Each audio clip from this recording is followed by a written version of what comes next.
Hello, welcome back to Teen Story Share. This week we're starting a brand new book. It is Matched by Condie, and this is the first in a series of 3. So if you like it, you have a lot of more reading that you get to do to enjoy.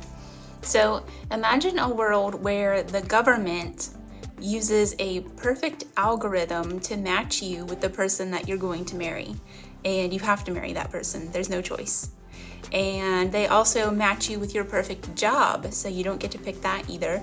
But in exchange, everybody lives a really long life and there's almost no sicknesses or anything like that. So that is the world of Matched, and we're going to take a look. Chapter 1. Now that I've found the way to fly, which direction should I go into the night? My wings aren't white or feathered, they're green, made of green silk, which shudders in the wind and bends when I move, first in a circle, then in a line, finally in a shape of my own invention. The black behind me doesn't worry me, neither do the stars ahead. I smile at myself at the foolishness of my imagination. People cannot fly, though before the society there were myths about those who could. I saw a painting of them once, white wings, blue sky, gold circles above their heads. Eyes turned up in surprise as though they couldn't believe what the artist had painted them doing, couldn't believe that their feet didn't touch the ground. Those stories weren't true, I know that, but tonight it's easy to forget. The air train glides through the starry night so smoothly and my heart pounds so quickly that it feels as though I could soar into the sky at any moment. What are you smiling about? Xander wonders as I smooth the folds of my green silk dress down neat. Everything, I tell him, and it's true. I've waited so long for this, for my match banquet, where I'll see, for the first time, the face of the boy who will be my match. It will be the first time I hear his name. I can't wait. As quickly as the air train moves, it still isn't fast enough. It hushes through the night, its sound a background for the low rain of our parents' voices, the lightning-quick beats of my heart. Perhaps Xander can hear my heart pounding too, because he asks, "Are you nervous?" In the seat next to him, Xander's older brother begins to tell my mother the story of his match banquet. It won't be long now until Xander and I have our own stories to tell. No, I say, but Xander's my best friend. He knows me too well. You lie, he teases. You are nervous. Aren't you? Not me. I'm ready. He says it without hesitation, and I believe him. Xander is the kind of person who is sure about what he wants. It doesn't matter if you're nervous, Cassia, he says, gentle now. Almost 93% of those attending their match banquet exhibit some signs of nervousness. Did you memorize all of the official matching material? Almost, Xander says, grinning. He holds his hands out as if to say, "What did you expect?" The gesture makes me laugh, and besides, I memorized all of the material too. It's easy to do when you read it so many times, when the decision is so important. So you're in the minority, I say, the 7% who don't show any nerves at all. Of course, he agrees. How could you tell I was nervous? Because you keep opening and closing that. Xander points to the golden object in my hands. I didn't know you had an artifact. A few treasures from the past float around among us. Though citizens of the society are allowed 1 artifact each, they are hard to come by, unless you had ancestors who took care to pass things along through the years. I didn't until a few hours ago, I tell him. Grandfather gave it to me for my birthday. It belonged to his mother. What's it called? Xander asks. A compact, I say. I like the name very much. Compact means small. I am small. I also like the way it sounds when you say it. Compact. Saying the word makes a sound like the one the artifact itself makes when it snaps shut. What do the initials and numbers mean? I'm not sure. I run my finger across the letters ACM and the numbers 1940 carved across the golden surface. But look, I tell him, popping the compact open to show him the inside. A little mirror made of real glass and a small hollow where the original owner once stored powder for her face, according to Grandfather. Now I use it to hold the 3 emergency tablets that everyone carries, 1 green, 1 blue, 1 red. That's convenient, Xander says. He stretches out his arms in front of him, and I notice that he has an artifact too. A pair of shiny platinum cufflinks. My father lent me these, but you can't put anything in them. They're completely useless. They look nice though. My gaze travels up to Xander's face, to his bright blue eyes and blonde hair above his dark suit and white shirt. He's always been handsome, even when we were little, but I've never seen him dressed up like this. Boys don't have as much leeway in choosing clothes as girls do. One suit looks much like another. Still, they get to select the color of their shirts and cravats, and the quality of the material is much finer than the material used for plain clothes. You look nice. The girl who finds out that he's her match will be thrilled. Nice, Xander says, lifting his eyebrows. That's all? Xander, his mother says next to him, amusement mingled with reproach in her voice.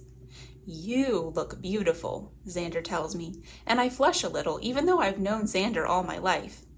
I feel beautiful in this dress, ice green, floating, full-skirted. The unaccustomed smoothness of silk against my skin makes me feel lithe and graceful. Next to me, my mother and father each draw a breath as City Hall comes into view, lit up white and blue and sparkling with the special occasion lights that indicate a celebration is taking place. I can't see the marble stairs in front of the hall yet, but I know that they will be polished and shining. All my life I have waited to walk up those clean marble steps and through the doors of the hall, a building I have seen from a distance but never entered. I want to open the compact and check in the mirror to make sure I look my best, but I don't want to seem vain, so I sneak a glance at my face and its surface instead. The rounded lid of the compact distorts my features a little, but it's still me. My green eyes, my coppery brown hair, which looks more golden in the compact than it does in real life, my straight, small nose, my chin with a trace of a dimple like my grandfather's. All the outward characteristics that make me Cassia Maria Reyes, 17 years old exactly. I turn the compact over in my hands, looking at how perfectly the two sides fit together.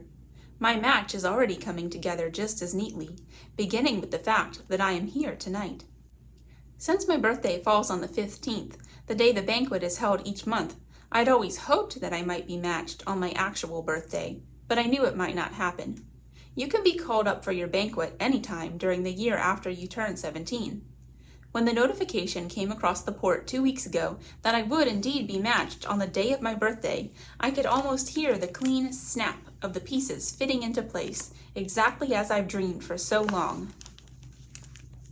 Because although I haven't even had to wait a full day for my match, in some ways, I've waited all my life. Kasha, my mother says, smiling at me. I blink and look up, startled.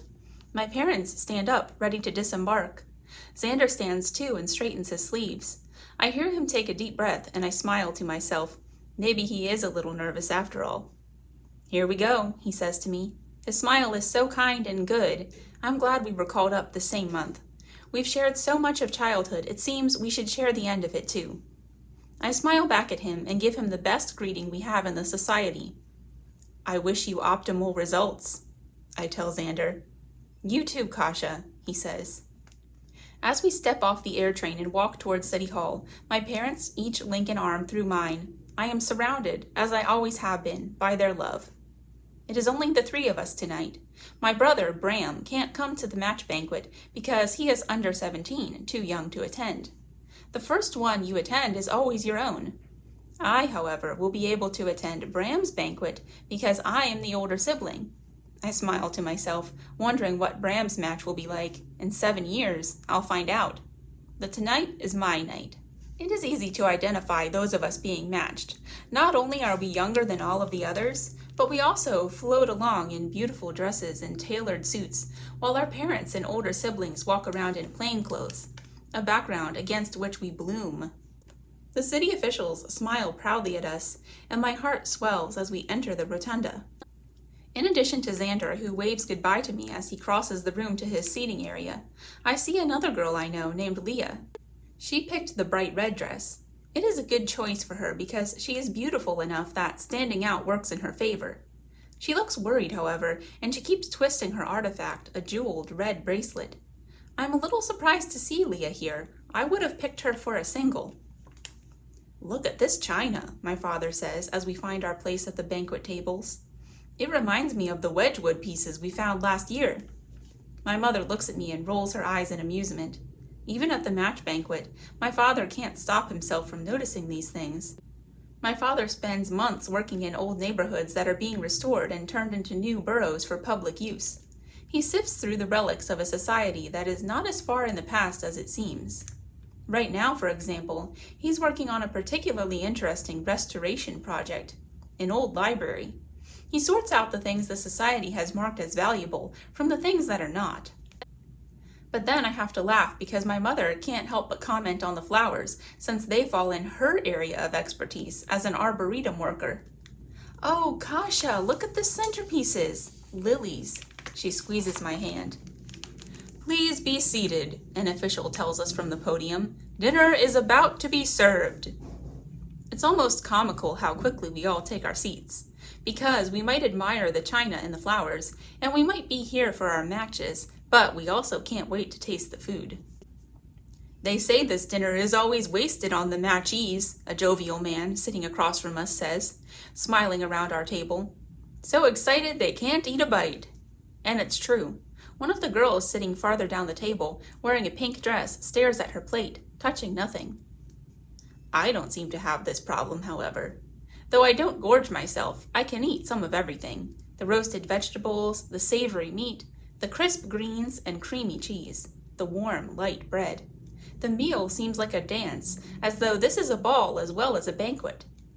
The waiters slide the plates in front of us with graceful hands. The food, wearing herbs and garnishes, is as dressed up as we are. We lift the white napkins, the silver forks, the shining crystal goblets, as if in time to music. My father smiles happily as the server sets a piece of chocolate cake with fresh cream before him at the end of the meal. "Wonderful," he whispers so softly that only my mother and I can hear him. My mother laughs a little at him, teasing him, and he reaches for her hand. I understand his enthusiasm when I take a bite of the cake, which is rich but not overwhelming, deep and dark and flavorful. It is the best thing I have eaten since the traditional dinner at Winter Holiday months ago. I wish Bram could have some cake, and for a minute I think about saving some of mine for him, but there is no way to take it back to him. It wouldn't fit in my compact. It would be bad form to hide it away in my mother's purse, even if she would agree, and she won't. My mother doesn't break the rules. I can't save it for later. It is now or never. I have just popped the last bite in my mouth when the announcer says, "We are ready to announce the matches." I swallow in surprise, and for a second, I feel an unexpected surge of anger. I didn't get to savor my last bite of cake. Leah Abbey. Leah twists her bracelet furiously as she stands, waiting to see the face flash on the screen. She is careful to hold her hands low, though, so that the boy seeing her in another city hall somewhere will see only the beautiful blonde girl and not her worried hands, twisting and turning that bracelet. It is strange how we hold on to the pieces of the past while we wait for our futures.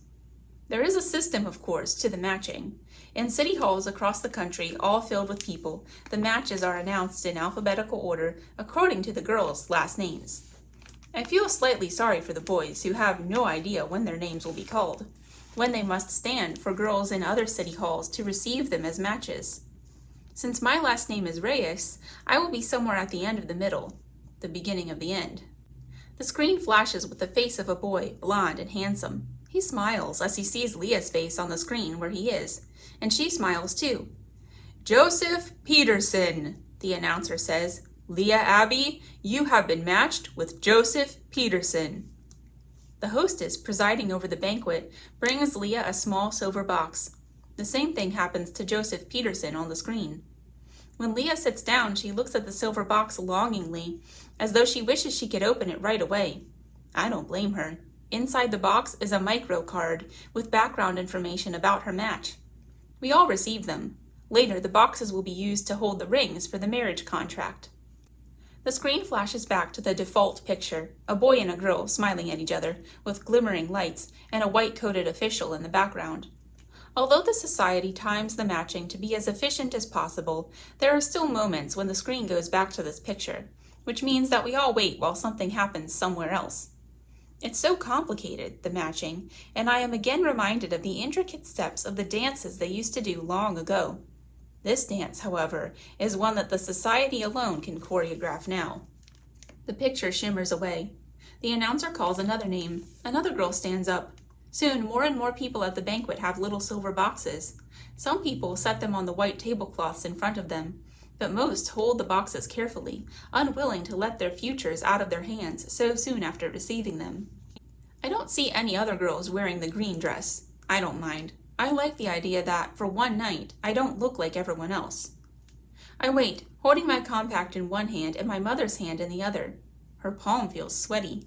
For the first time, I realize that she and my father are nervous too.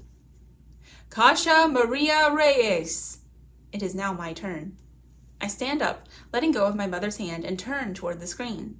I feel my heart pounding and I am tempted to twist my hands the way Leah did, but I hold perfectly still with my chin up and my eyes on the screen.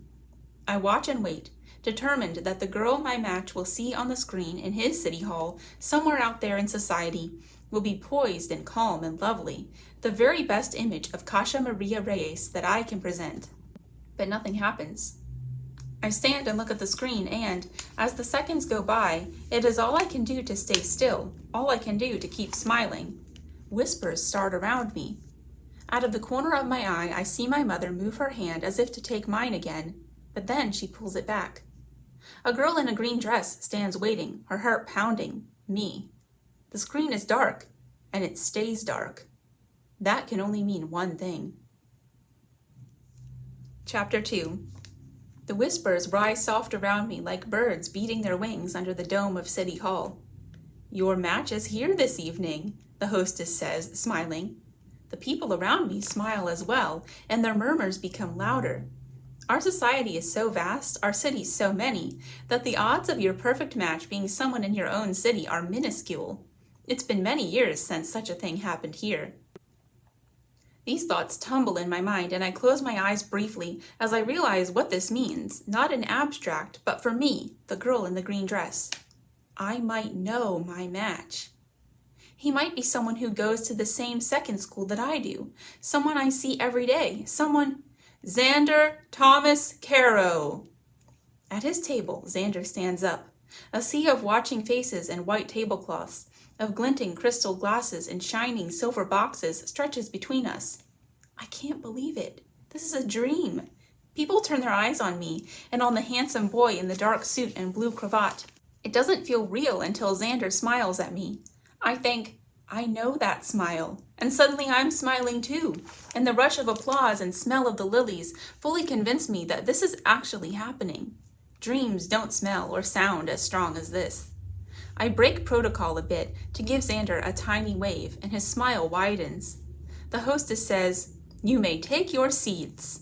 She sounds glad that we are so happy. Of course, we should be. We are each other's best match, after all. When she brings me the silver box, I hold it carefully, but I already know much of what is inside. Not only do Xander and I go to the same school, we also live on the same street. We've been best friends for as long as I can remember. I don't need the micro card to show me pictures of Xander as a child, because I have plenty of them in my mind. I don't need to download a list of favorites to memorize, because I already know them. Favorite color? Green. Favorite leisure activity? Swimming. Favorite recreation activity? Games. Congratulations, Cassia, my father whispers to me, his expression relieved. My mother says nothing, but she beams with delight and embraces me tightly. Behind her, another girl stands up, watching the screen.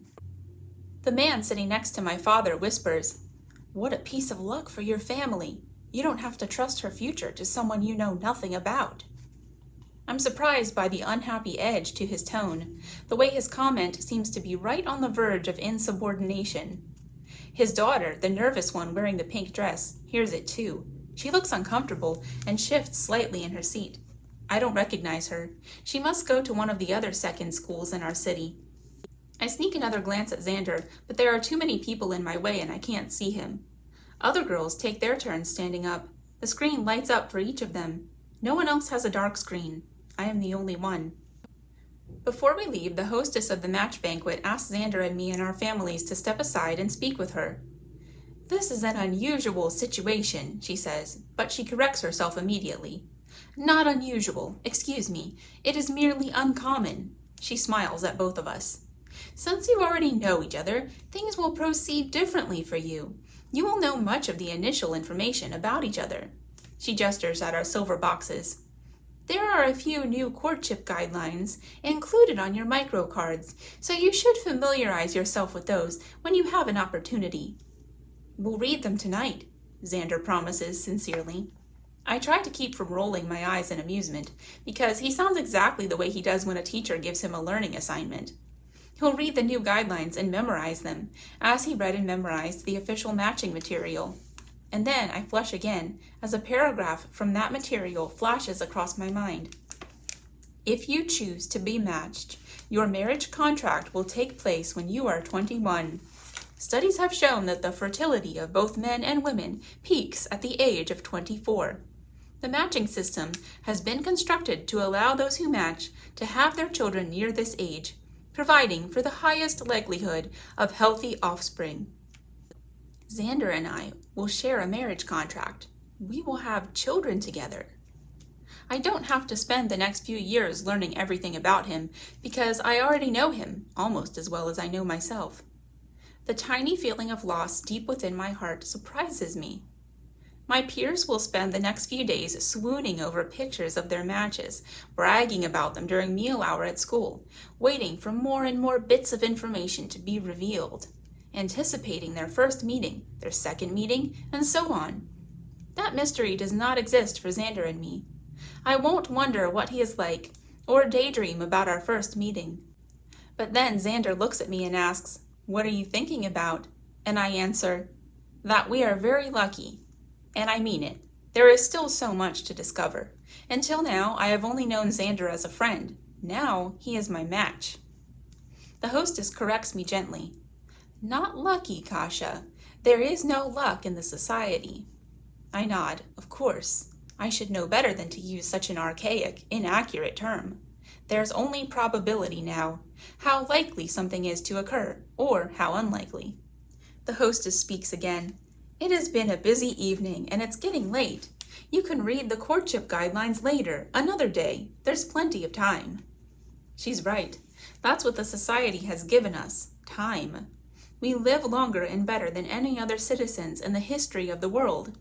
And it's thanks in large part to the matching system, which produces physically and emotionally healthy offspring. And I'm a part of it all. My parents and the Caros can't stop exclaiming over how wonderful this all is. And as we walk down the steps of City Hall together, Xander leans over and says, "You'd think they arranged everything themselves." "I can't believe it," I say, and I feel opulent and a little giddy. I can't believe that this is me, wearing a beautiful green dress, holding gold in one hand and silver in the other, walking next to my best friend, my match. "I can," Xander says, teasing me. "In fact, I knew all along. That's why I wasn't nervous." I tease him back. "I knew too. That's why I was." We're laughing so much that when the air train pulls up, neither of us notice for a moment. And then there is a brief moment of awkwardness as Xander holds out his hand to help me climb aboard. "Here," he says, his voice serious. For a moment, I don't know what to do. There is something new in touching each other now, and my hands are full. Then Xander wraps his hand around mine, pulling me onto the train with him. "Thank you," I say as the doors close behind us. "Anytime," he says. He does not let go of my hand. The little silver box I hold creates a barrier between us, even as another one breaks. We have not held hands like this since we were children. In doing that tonight, we move across the invisible divide that separates friendship from something more. I feel a tingle along my arm. To be touched by my match is a luxury that the other matchees at banquets tonight do not share. The air train carries us away from the sparkling, icy white lights of City Hall toward the softer yellow porch lights and street lights of the boroughs. As the streets flash past on our way home to Maple Tree Borough, I glance over at Xander. The gold of the lights outside is similar to the color of his hair, and his face is handsome and confident and good. and familiar for the most part. If you've always known how to look at someone, it's strange when that directive changes. Xander has always been someone I could not have, and I have been the same for him. Now everything is different. My 10-year-old brother, Bram, waits for us on the front porch. When we tell him about the banquet, he can't believe the news. You're matched with Xander? I already know the person you're going to marry? That's so strange. You're the one who's strange, I tease him, and he dodges me as I pretend to grab him. Who knows, maybe your match lives right on this street too. Maybe it's... Bram covers his ears. Don't say it! Don't say it! Serena, I say, and he turns away, pretending that he didn't hear me. Serena lives next door. She and Bram torment each other incessantly. Cassia, my mother says disapprovingly, glancing around to make sure that no one heard. We are not supposed to disparage other members of our street and our community. Maple Tree Borough is known for being tight-knit and exemplary in this way. No thanks to Bram, I think to myself. I'm teasing Mama. I know she can't stay mad at me, not on the night of my match banquet, when she has been reminded of how quickly I am growing up. Come inside, my father says. It's almost curfew. We can talk about everything tomorrow. Was there cake? Bram asks as my father opens the door. They all look back at me, waiting. I don't move. I don't want to go inside yet. If I do, that means that this night is coming to an end, and I don't want that. I don't want to take off the dress and go back to my plain clothes. I don't want to return to the usual days, which are good, but nothing special like this. I'll come in soon, just a few minutes more. Don't be long, my father says gently. He doesn't want me to break curfew. It is the city's curfew, not his, and I understand. I won't, I promise. I sit down on the steps of my house, careful, of course, of my borrowed dress. I glance down at the folds of the beautiful material. It does not belong to me, but this evening does, this time that is dark and bright and full of both the unexpected and the familiar. I look out into the new spring night and turn my face to the stars. I don't linger outside for long because tomorrow, Saturday, is a busy day. I'll need to report to my trial work position at the sorting center early in the morning. After that, I'll have my Saturday night free rec hours, one of the few times I get to spend with my friends outside of second school. And Xander will be there. Back in my bedroom, I shake the tablets out of the little hollow in the base of the compact. Then I count. 1, 2, 3. Blue, red, green. As I slide the tablets back into their usual metal cylinder. I know what the blue and green tablets do. I don't know anyone who knows for certain what the red tablet does. There have been rumors about it for years. I climb into bed and push away thoughts of the red tablet. For the first time in my life, I'm allowed to dream of Xander. All right, I hope you're enjoying the beginning of the story so far. Next Friday, we will be reading a couple more chapters. Have a great weekend. Bye.